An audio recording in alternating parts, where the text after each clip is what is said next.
लगाती हुई उसके कमरे में जाती है। सुरभि सुरभि, क्या हुआ? अभी तक सो रही हो तुम? क्या हो गया? माँ जी, मुझे बहुत तेज बुखार आ रहा है। अच्छा। ठीक है, ऋतिक को बुलाती हूँ। माँ जी, मुझे बुखार आ रहा है और आप हंस रही हैं।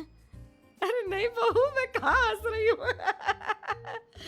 वो तो मेरी हंसी रोक ही नहीं रही है।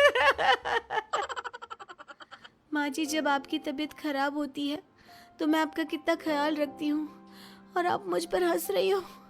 चली जाओ आप यहाँ से। बहू सुन तो सही। नहीं माँ जी, आप जाओ यहाँ से। अब तो आपके बेटे ही आपसे बात करेंगे और मैं पापा जी को भी बताऊंगी कि आजकल आप क्या कर रही हैं। जब ऋतिक घर आया तो सुरभि ने उसे सारी बात बताई। मुझे तुम्हारी बात पर विश्वास नहीं हो रहा। माँ तो तुमसे बहुत प्यार करती है, फिर वो तुम्हारा और तुम्हारे घर वालों का मजाक क्यों उड़ाएंगी? खैर अभी छोड़ो इस बात को, अभी तो तुम मेरे साथ चलो, तुम्हारी दवाई ले आते हैं। कुछ दिन में सुरभि ठीक हो गई। एक दिन ऋतिक को पता चला कि उसकी मौसी के बेटे राहुल की तबीयत बहुत खराब है, तो वो अपनी माँ और पत्नी को लेकर हॉस्पिटल पहुंचा। मौसी जी, कैसे हैं राहुल भैया? बेटी, इतने दिन हो गए मेरे राहुल को बीमार हुए, लेकिन उसकी तबीयत में कोई सुधार नहीं आ रहा। अरे छोटी, हुआ क्या है राहुल बेटे को? कुछ बता तो सही। माँ, आप हंस क्यों रही हो? कहाँ हंस रही हो बेटा? मैं तो अपनी बहन के बेटे के लिए परेशान हूँ। माँ, ये क्या तरीका है? रहने दे बेटा, ये तो मैंने सुना था कि मुसीबत में साया भी साथ छोड़कर चला जाता है। आज मैंने देख भी लिया। अरे नहीं बहन, मैंने ऋतिक और राहुल में ना कभी कोई फर्क नहीं किया। फर्क तो दिख रहा है कुसुम दीदी। अगर आपकी बेटे की तबीयत खराब होती तो आप ऐसे हंसती क्या? ऋतिक बेटा, ले जा अपनी माँ को यहाँ से। ऋतिक बहुत गुस्से में अपनी माँ से बात करने लगा, लेकिन कुसुम तो सिर्फ हंसे ही जा रही थी। ऋतिक ने अपने पापा को फोन करके बुलाया और उन्हें सारी बात बता दी।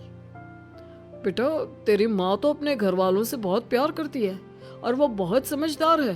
वो ऐसी हरकत कभी नहीं कर सकती। जरूर कोई ना कोई बात है। कल मैं उसे डॉक्टर के पास ले जाऊंगा। शाम को खाना खाने के बाद सुरभि कुसुम को दवाई देने के लिए गई तो उसने देखा कि दवाई की वो बोतल तो बिल्कुल खाली थी जो सुरेश गलती से ले आया था। सुरभि ने वो बोतल सबको दिखाई। अरे, ये दवाई तो गलती से आ गई थी और मुझे तो पता भी नहीं कि ये किस मर्ज की दवाई है। कुसुम, क्या तुमने ये दवाई पी थी? हाँ जी, एक दिन जब वो काम में लगी थी ना, तो मैंने ये दवाई पी कर देखी थी। मुझे दवाई बहुत स्वादिष्ट लगी तो मैंने सारी पी ली। माँ, आपको दवाई स्वादिष्ट लगी? अरे आप भी बच्चों जैसी बात करती हो। ऐसे कोई भी दवाई नहीं पीनी चाहिए, इससे कोई बड़ा नुकसान भी हो सकता है। मैं अभी डॉक्टर से पूछ कर आता हूँ। ऋतिक डॉक्टर के पास गया और कुछ देर में वापस घर आकर सबको बताया। माँ ने जो ये दवाई खाई है ना, ये हंसने वाली दवाई है और माँ ने एक साथ बहुत मात्रा में दवाई खाई है, तो इसका असर थोड़े समय तक तो रहेगा। उसके बाद माँ बिल्कुल ठीक हो जाएगी। अच्छा हुआ जो तू डॉक्टर से पूछ कर आया, नहीं तो हंसते हंसते मेरा पेट ही दुख गया है। तुम जब तक पूरी तरह ठीक नहीं हो जाती घर पर ही रहना, और घर पर कोई मेहमान आए तो उससे बात मत करना। आप ठीक कह रहे हो, मैं ऐसा ही करूंगी। अब मैं बिल्कुल हंसूंगी। कुसुम की बात सुनकर सभी हंस पड़े।